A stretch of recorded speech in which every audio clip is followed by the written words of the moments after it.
The audit team's rental car was already in the parking lot when Diane Alcott told our biggest federal client I'd been moved to an advisory role. I watched it happen on my laptop screen from my kitchen table 3 miles away, coffee still hot. My resignation letter was open in the next tab. My name is Gary Mercer. I'm 54 and I've spent 26 years managing federal infrastructure contracts. What happened that Thursday morning cost my company a $9.4 million annual contract. And the honest truth is, I knew exactly what I was doing when I let it happen. Let me back up. I spent the first 8 years of my career doing procurement and compliance work for municipal utility projects across the Midwest. Not the kind of job you brag about at parties. A lot of early mornings, a lot of regulatory binders, a lot of phone calls with federal auditors who dedicated their careers to making sure public money didn't disappear into sloppy paperwork. But you learn things in that environment that you can't learn anywhere else.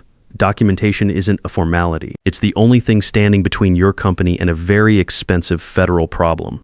I joined Vantage Infrastructure Group in Columbus in 2007 when they were still around 180 people, mostly ex-utility and ex-government types who understood that federal contract work isn't about innovation. It's about consistency. Howard Alcott, the founder, used to say that boring and repeatable was the whole business model. He'd built the company on that idea for 20 years, and it worked. I built our relationship with Lakewood Federal Energy Authority from the ground up. Started with a small data management contract in 2012. Expanded it twice over the next 3 years. By 2015, we were their primary compliance and operations partner at $9.40 million a year, roughly 40% of our total revenue. 11 years. Not one failed audit, not one missed deadline. Neil Forsyth was LFEA's Director of Operations. He'd been in federal infrastructure work for over 20 years and had seen enough vendors come and go to know that reliability was worth more than any sales pitch about cutting-edge solutions. When something went sideways on a project, and something always does, he'd call me directly. He'd get a straight answer and a plan. That kind of relationship doesn't come from a product demo. It takes years of showing up the same way every single time. That was the baseline when Diane Alcott arrived in February. Howard brought her in as VP of Digital Innovation. She was 29, had an MBA with a strong name behind it, and had spent 4 years at a consulting firm working on what she called operational transformation in regulated industries. Howard told the executive team she had a mandate to modernize the company. What he didn't announce was that she was his daughter. She scheduled individual meetings with all department heads during her first week. When she came to my office, she sat down across from my desk with her tablet, crossed her legs, and told me she was really excited about the transformation potential she saw in the LFEA account specifically. I asked what she had in mind. She talked for about 20 minutes. Automated compliance monitoring, AI-assisted audit workflows, cloud migration of our data management systems, offshore processing for routine documentation. It was a polished presentation. The problem was that about half of what she described would put us in direct conflict with CFR Title 10 requirements, and the other half would require formal written approval from LFEA before we could change anything. I walked her through all of it, calmly, specifically, with references to the actual contract language. She nodded and took notes the whole time. But there's a look people get when they've already decided you're the obstacle. I saw it on her face within the first 10 minutes, and it didn't go away.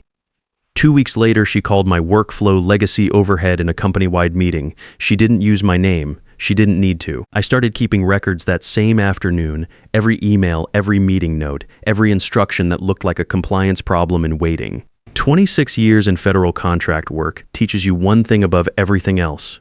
When the situation starts drifting, documentation is the only thing that saves you. I saved everything to a personal drive. I didn't tell anyone. March is when the real damage started. Without consulting me, Diane migrated LFEA's operational data to a new platform. The interface was clean. The problem was underneath it.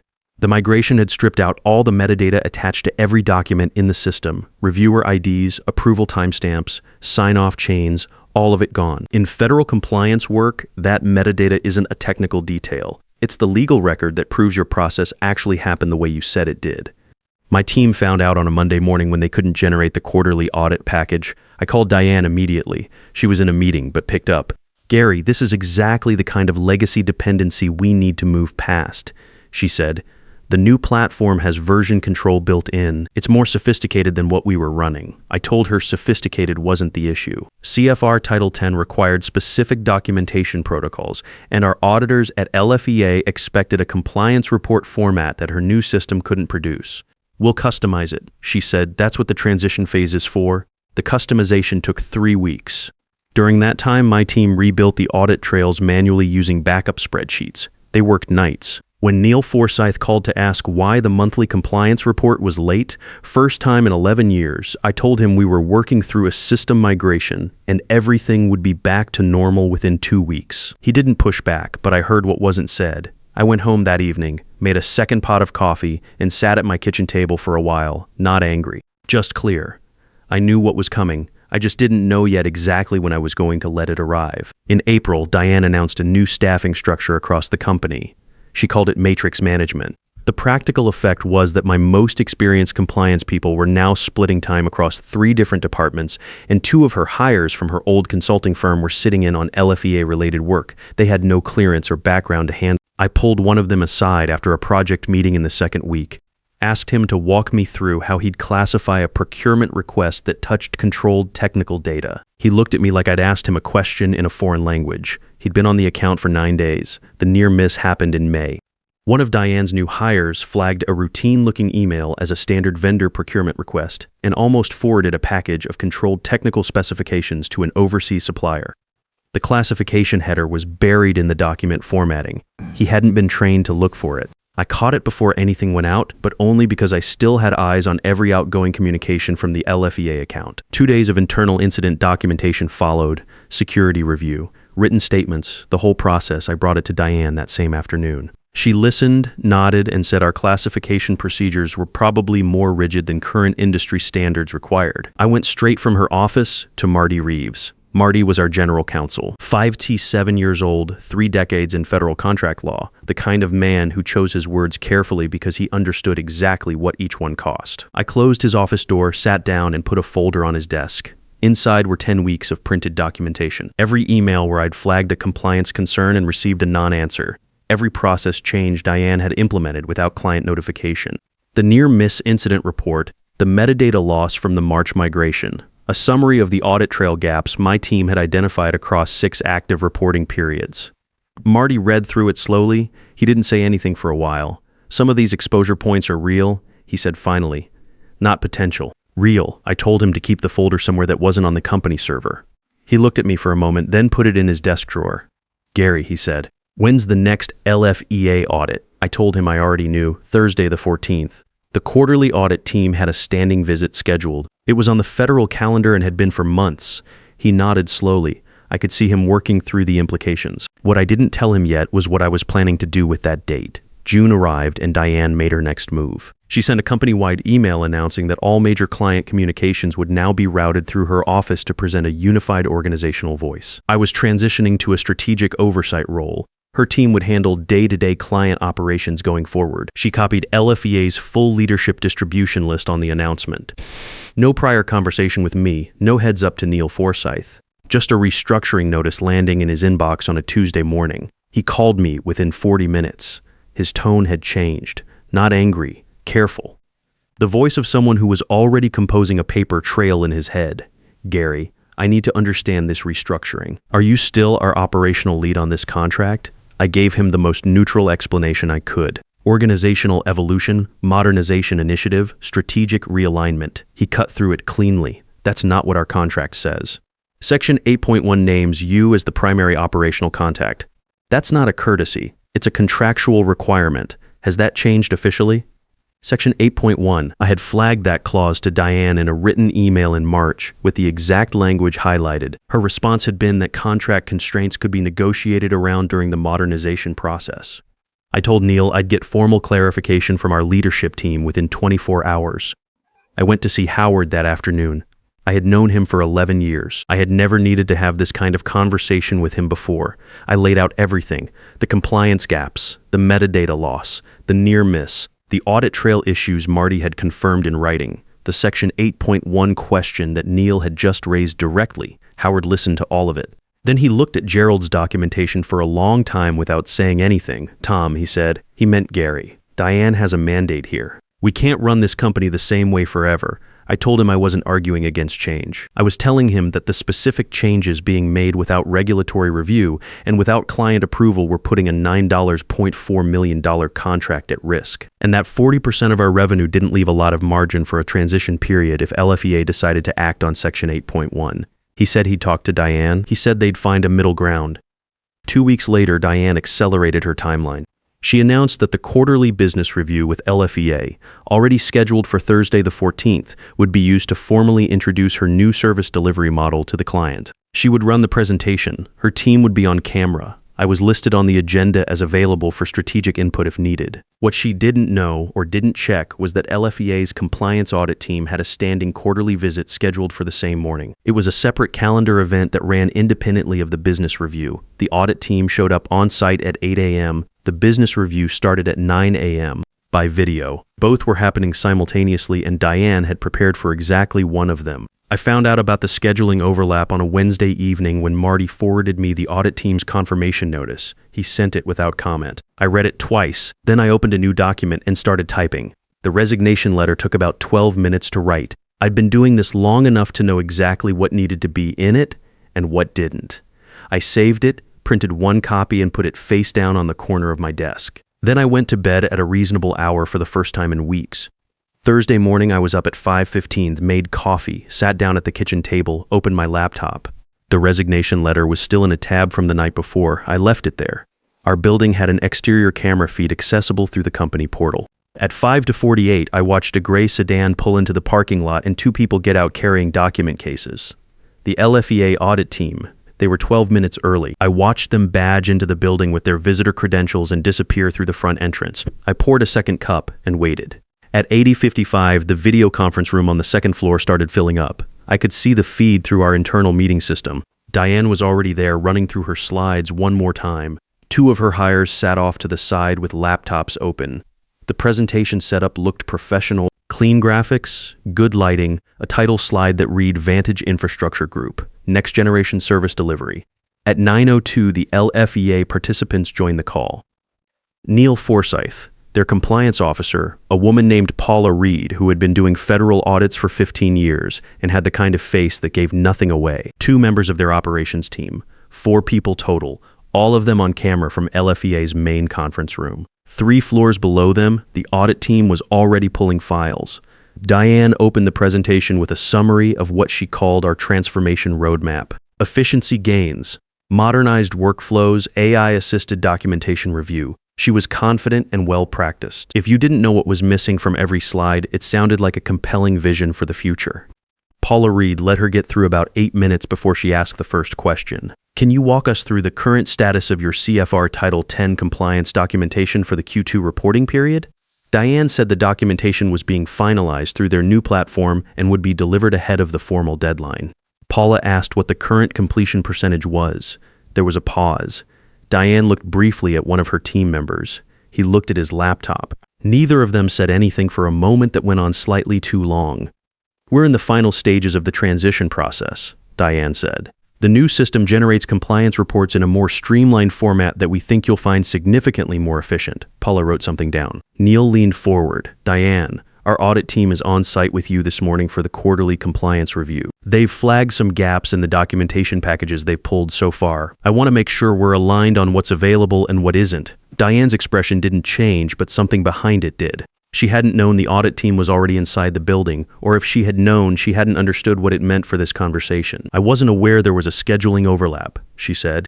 I'd want to coordinate with our operations team before. Neil spoke over her, not rudely, just with the flat efficiency of someone who had run enough of these reviews to know when the answers weren't coming. Where is Gary Mercer in all of this? He's been our operational lead for 11 years. His team has never come into a quarterly review with open documentation gaps. Diane straightened slightly. Gary has transitioned to a strategic advisory capacity as part of our modernization initiative. Our new team brings updated methodologies and advisory capacity. Neil repeated it back to her without inflection. Gary is named in Section 8.1 of our service agreement as the primary operational contact. That's not an informal arrangement. That's a contractual requirement. Are you telling me that designation has changed? Gary's expertise is being applied at a higher strategic level while our operational team implements. That was when I turned on my camera. I had joined the call as a participant 4 minutes earlier without activating my video.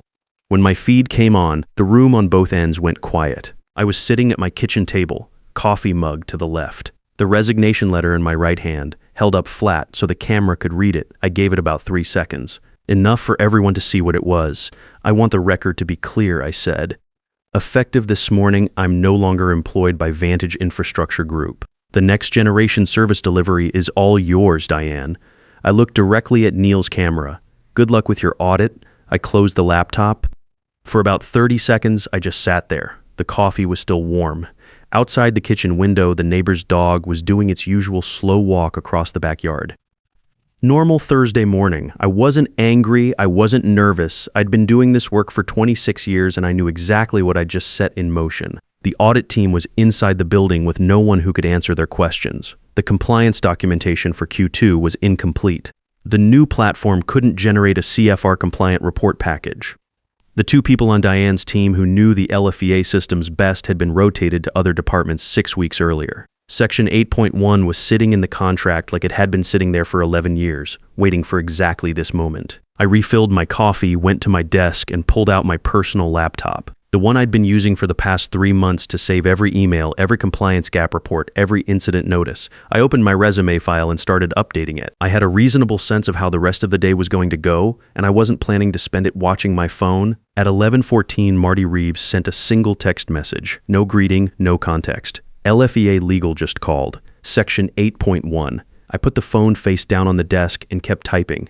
The formal termination notice from LFEA arrived at 3:22 p.m. by certified email to our legal department. I know the exact time because Marty forwarded it to me 4 minutes later with no message attached, just the document. It was brief and precise. Pursuant to Section 8.1 of Service Agreement, PDS LFEA 2001-204, the departure of named key personnel constituted a material change in service delivery. Contract terminated effective 30 days from notice. All existing work product and confidential materials subject to standing security and confidentiality requirements. No discussion, no negotiation window, no invitation to present alternatives. $9.40 million. 1 paragraph. By 4 p.m., my phone had 14 missed calls. Howard twice, Diane once, 3 numbers I didn't recognize. Marty 4 times, various colleagues whose names I recognized from my 11 years at the company. I answered none of them. I was in the middle of updating my LinkedIn profile and I didn't want to lose my train of thought. I found out later, through people who were in the building that day, what happened after I closed my laptop. Diane had tried to continue the presentation. She had pivoted to talking about long-term strategic vision and implementation timelines. Paula Reed had excused the LFEA team from the video call within 6 minutes, citing the need to consult with their on-site audit team. Neil had said they would be in touch through their legal department. Then the call ended. Downstairs, the audit team had found 4 documented compliance gaps by noon. 2 were procedural. 2 were substantive enough that Marty later described them as the kind of findings that trigger mandatory reporting conversations with federal oversight contacts. The experienced staff who could have walked the auditors through the file history and explained the context behind each entry were in other departments, doing work that had nothing to do with LFEA. Howard called a company-wide meeting the following Monday. I wasn't there. I was at a breakfast with Walt Pruitt, the CEO of Crestline Federal Services, a firm that had been trying to win LFEA's business for the better part of 4 years. Walt had called me Friday morning, less than 24 hours after the termination notice went out. Defense contracting is a small world. Federal infrastructure is smaller. News moves fast. Walt was 58, had started Crestline out of a 2-room office in 2009, and had built it into a solid mid-size operation by doing exactly what the name suggested. Steady, reliable, no surprises. His opening line at breakfast was, "I don't want to disrupt anything. I just want to deliver." I told him that was the right answer. We shook hands before the food arrived. I started at Crestline the following Monday. By Wednesday, Walt had asked me to lead the proposal team for the LFEA contract bid. The RFP had been issued faster than anyone expected. LFEA wanted continuity, and they wanted it quickly. I spent 3 weeks on that proposal. I wrote most of it myself. 11 years of working inside LFEA's specific compliance culture gave me things no outside consultant could manufacture.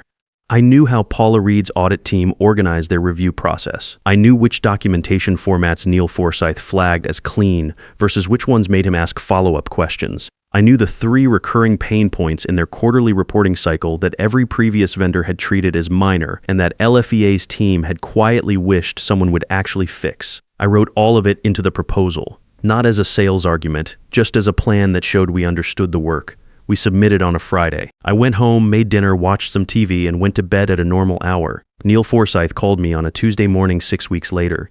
"Gary," he said, "we'd like to move forward with Crestline." He paused for a moment. "And I want you to know we're writing your name into the personnel clause on page 1. Section 3.1 this time, not buried in the back. The contract value was $11, $2 million annually. $1 million more than what they'd been paying before." Back at Vantage, the damage continued for months after I left. 2 other federal clients requested urgent contract reviews when word circulated through the industry that the company had lost its LFEA relationship. Both contracts ended within 60 days. The total revenue drop was from roughly $26 million to about $14 million inside 1 fiscal year. A planned acquisition by a larger firm was quietly shelved. The buyer had done their due diligence and decided the client stability wasn't there. Marty Reeves left in the fall for a general counsel position at one of our former competitors. His farewell note was short. He said recent events had clarified his views on the relationship between compliance and operational experimentation. Nobody who read it missed the meaning. Diana's employment ended by mutual agreement in August, about 10 weeks after the LFEA termination. Her LinkedIn went quiet sometime after that. Word through industry contacts was that she'd moved to a startup focused on supply chain disruption in regulated industries. The startup closed 8 months later. Howard called me in December. The company was at $14 million and falling. Several prospective clients had specifically asked whether I would be involved in any new work. He wanted to know if I'd consider returning as a senior consultant. I listened to the whole thing, thanked him for thinking of me, told him Crestline was the right fit for where I was, wished him well and meant it. Then I hung up and went back to the proposal I was writing for our next federal client. The resignation letter is still in my desk drawer. I don't look at it often, but every so often, when someone younger and more confident than they have any right to be tells me that experience is just another word for resistance to change, I think about that Thursday morning. The coffee, the rental car in the parking lot, the audit team already inside the building. I didn't raise my voice once through the whole thing. I didn't send a single angry email. I just did the work, kept the records, chose the moment, and let the results explain everything that needed explaining. If you've spent 20 or 30 years building something real and you're watching someone dismantle it one buzzword at a time, understand this. Your track record is not a liability. It's the most durable asset in the room. Don't defend it. Don't argue for it. Just make sure it's positioned where it needs to be when the moment arrives. Because the moment always arrives. You just have to be patient enough to let it. Stop explaining yourself to people who aren't listening. Do the work, keep the records, and when the time comes, let the consequences do the talking.